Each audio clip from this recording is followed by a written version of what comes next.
Bonjour, comme vous le savez peut-être, cette année nous fêtons les 50 ans de Star Trek.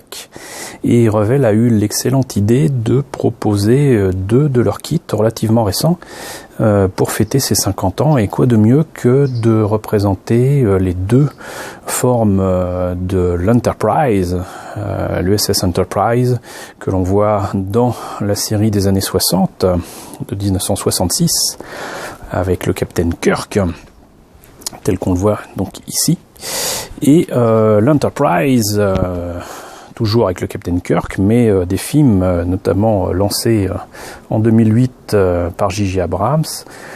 Voilà la forme de ce nouvel Enterprise. Particularité, le kit de l'Enterprise est vraiment très récent, il n'a rien à voir avec le vieux kit des années 60 qui avait été proposé sous différentes marques, mais moi je connaissais surtout celle de AMT RTL. Un kit vraiment ancien, donc du coup, qui a quasiment 50 ans. L'Enterprise a eu différentes formes, mais surtout différentes maquettes, différentes tailles. Si ça vous intéresse, je reviendrai là-dessus, mais on compte certainement une dizaine de modèles différents, rien qu'en plastique. Par contre, l'Enterprise des films récents, c'est la seule maquette qui existe. Elle est chez Revell. Elle n'est pas dénuée de défauts, mais elle existe. Donc voilà. Donc ça, c'est une boîte qui fête les 50 ans de Star Trek, qui a été faite spécialement par Revell pour fêter les 50 ans de Star Trek. Elle contient vraiment les deux maquettes, qui sont pas toutes petites. On verra ça tout à l'heure. Je vous donne une petite idée de la taille de la boîte avec ma main là. Elle inclut, je ne sais pas pourquoi, des petits pots de peinture et un sachet de colle et un pinceau. Un pinceau, mes amis, pour peindre ces grosses maquettes. Voilà, c'est génial.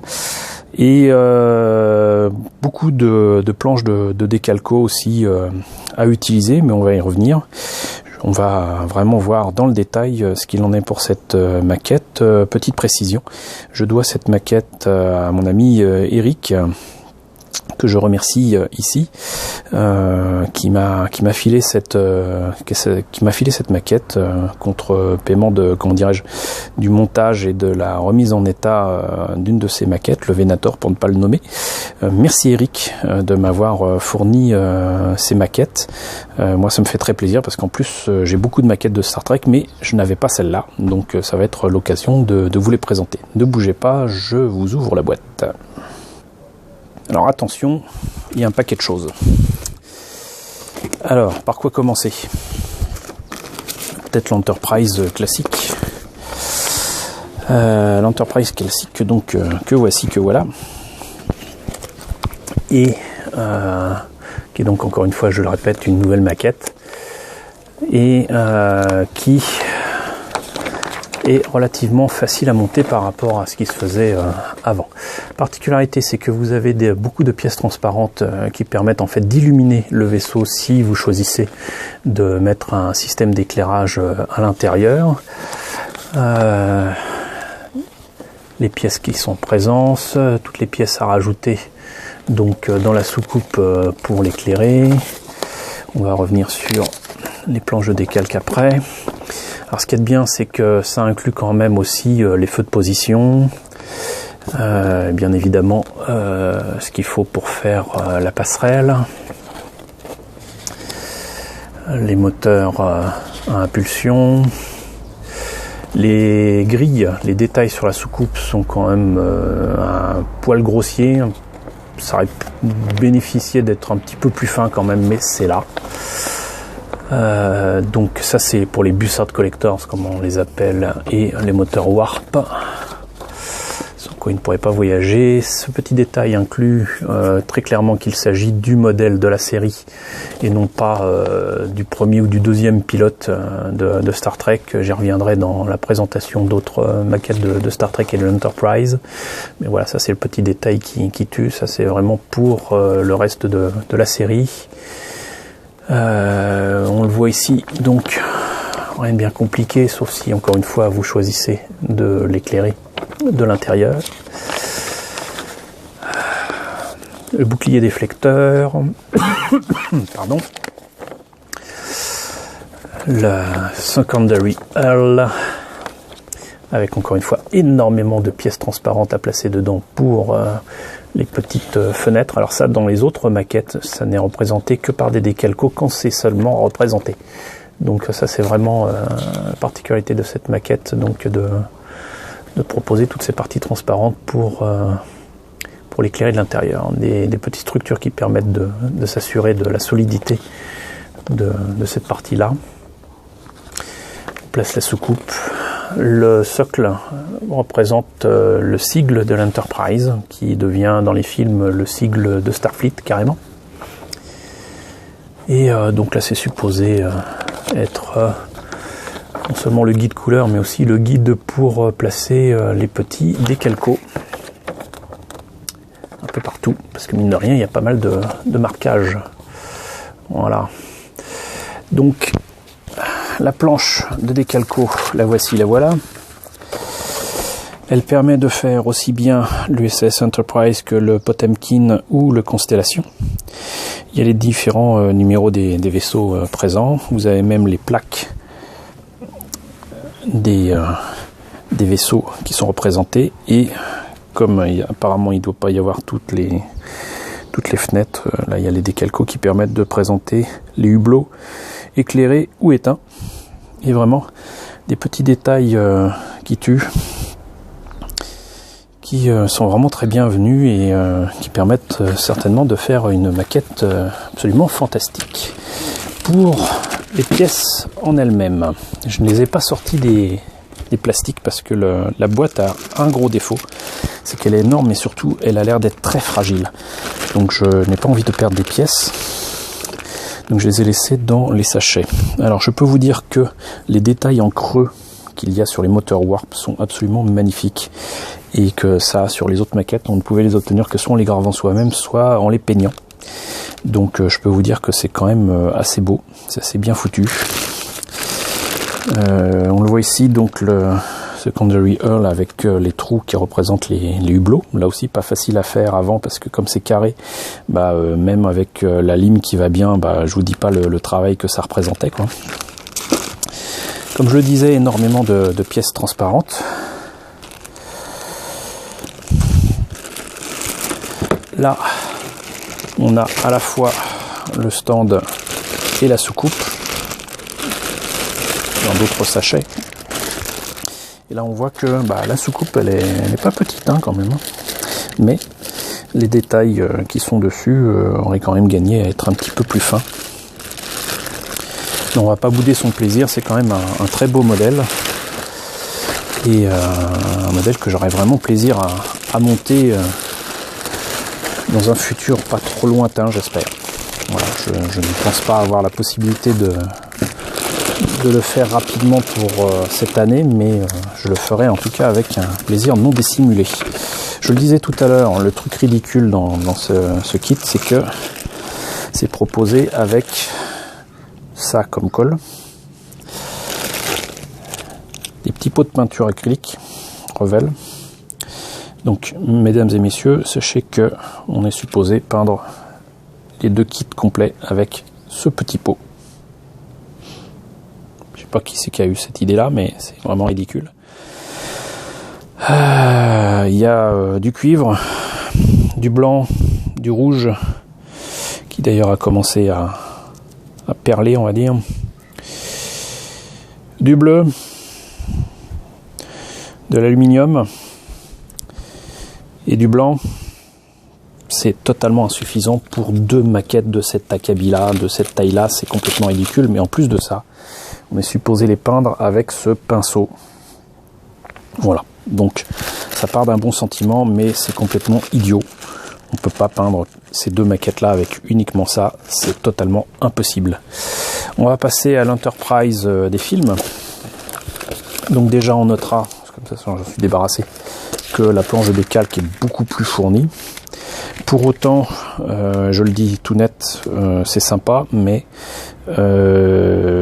j'aurais aimé qu'il y ait ce qu'on appelle les Aztec panelings, c'est-à-dire les détails sur les structures, parce que je sais pas si on le verra bien ici, Mais sur le modèle peint ici, là, il y a quand même des détails sur la soucoupe et sur le reste du vaisseau qui font apparaître donc des plaques qui ne sont pas sur le plastique et qui ne sont pas évidemment des calcos, donc il faut peindre soi-même.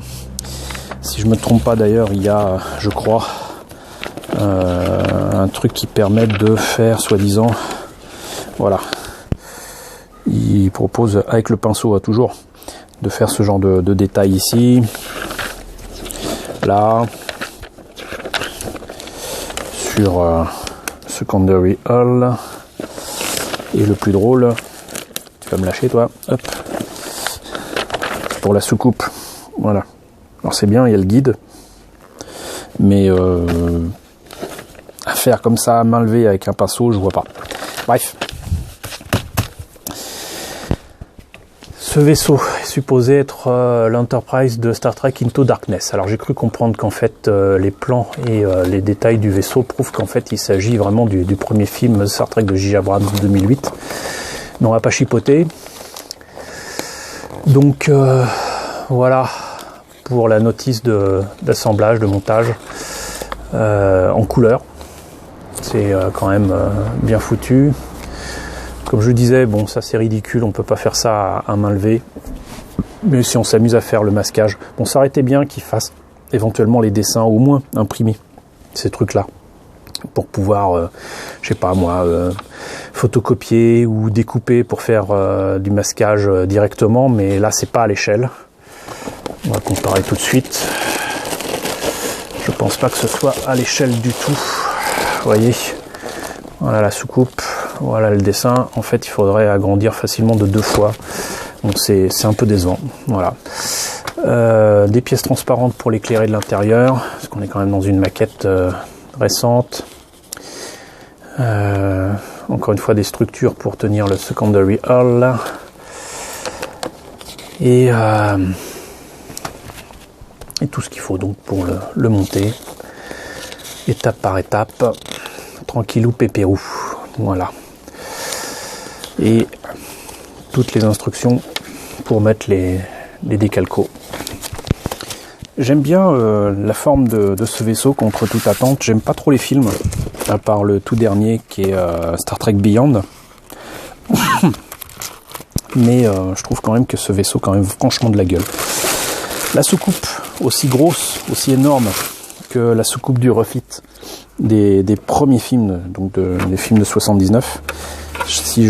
Faudrait que je fasse une comparaison, mais je crois très sincèrement que la soucoupe est presque aussi grande que le refit. De très beaux détails. Je sais pas si on le voit correctement là. Les grilles sont très fines. Les petits détails qu'il y a ici et là, les phasers et tout ça, qui sont d'ailleurs issus non pas de la série mais des films. Et ben, moi je dis chapeau. Très très beaux détails sur cette soucoupe. J'aime beaucoup. Voilà. Si la soucoupe est aussi belle, d'ailleurs on voit quand même que c'est un beau morceau. Qu'en est-il pour le reste? Là aussi beaucoup de pièces. Dans une boîte vraiment trop fragile pour la contenir. Particularité, la secondary hull, les comment dirais-je, les pièces qui permettent de tenir les moteurs warp sont déjà ici placées. Et il y a cette partie là qui est supposée la tenir. Je pense que là, je crois que elle est carrément déformée. Je viens de le découvrir là avec vous en filmant. C'est un brin décevant. Parce que je pense pas que les moteurs soient placés comme ça. Donc là il y a quelque chose qui va pas. Quelques pièces transparentes pour les moteurs. Pas supposé être illuminé dans cette période de temps. Les moteurs qui pour le coup sont vraiment énormes. Voilà, c'est-à-dire que là on a cette partie là qui est vraiment beaucoup plus grosse que la partie arrière. Mais quel beau détail. Et pour terminer, beaucoup de petites pièces et encore des pièces transparentes. J'arrive pas à les sortir. Le socle qui est quand même très très gros. La passerelle. Et donc encore une fois, partie transparente pour les moteurs et certainement des petits hublots. Donc voilà, une maquette, on sera un peu mi-figue mi-raisin, on va dire, pour ce qu'il en est de la présentation de base. Je pense que ça va demander beaucoup de boulot pour les nacelles. Voilà, je cherchais le nom, c'était ça, les nacelles. Mais bon, ça peut donner quand même un très très beau résultat. Et je vous laisse juge de la taille de cette planche de décalque. C'est juste dommage qu'il n'y ait pas les Aztec paneling avec. Et ça aurait facilité le travail comme c'est pas permis. Et du coup, je vais peut-être être obligé d'acheter, sinon un set de masquage complet, peut-être chez notre ami Lou Dalmasso qui propose des Aztec demi, c'est-à-dire des sets de masquage autocollants qu'il découpe lui-même avec une machine, j'imagine, à cutter. Donc il a tout un tas de merveilleux masques vinyliques autocollants qu'il propose sur le net et qui sont bien pratiques. Le problème, c'est que c'est pas toujours donné.